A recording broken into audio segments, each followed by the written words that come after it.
Hi guys, it's Nigel, 𝘀𝗲𝗹𝗶𝗵𝗴 estate agents, and I hope you're all well. Welcome to my October market comment 2024. I've done one of these for a couple of months, purely because I just wanted to see what happens after the election and bits and bobs, because a lot of people usually adopt a wait-and-see policy, but the organism of this housing market didn't even blink, it just went as if nobody really cared.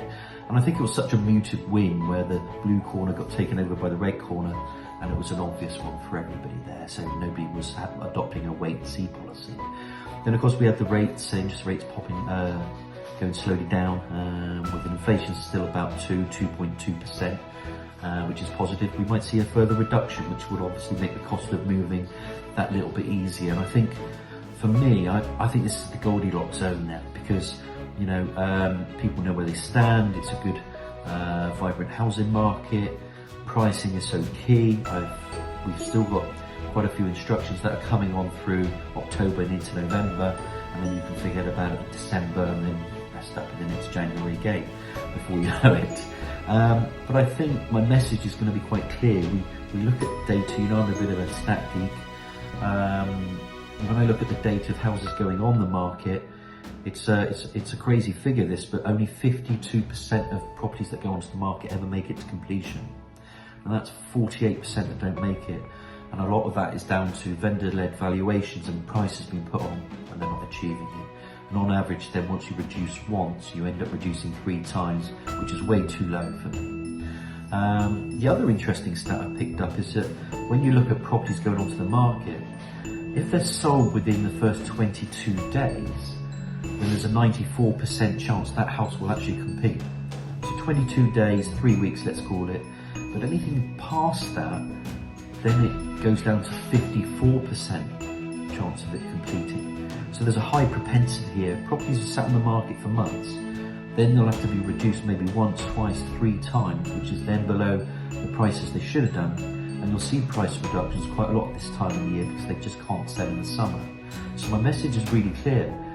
The interest rates are good, the housing market is stable, there's a bit of confidence, and I think that will carry on into next year. Get your pricing right, because agents aren't selling all their stock. We're certainly not at those figures, and I'd never allow it, because our clients are motivated, they do want to move. If you're thinking about moving this autumn, early spring next year, please give me a nudge, and then we'll come over and we'll discuss your options, as I always do anyway. But next year is only around the corner. But for now, there's a steady stream of properties coming onto the market. We're making some sales. And I'm just seeing that's quite a nice thing for this kind of autumn. It hasn't just stopped and start and stopped and start. And I think even with this budget, yes, people may be looking at capital gains taxes or the letting market as such. I'm seeing a lot of people selling their portfolios at the moment. It might not be as bad as people make out either. And I think that maybe the second one they bring out might be, you know, the time to look. But we'll see, you know, that will come up soon, but it's certainly not affecting the housing market with the interest rates being quite reasonable. They're very reasonable, in fact. When you're having a look out there, prices, you know, as long as they're priced right, you'll be able to move. So look, I just want to wish you, you know, all the best for now. I'm going to come back to you in November. I'll give you more of an update on the stats, but for now it's looking okay. It's a decent housing market here, and yet you can still get to sell before Christmas. It will obviously complete into next year, but I'll come back to you. Look forward to hearing from you. All stay safe, and we'll speak to you soon.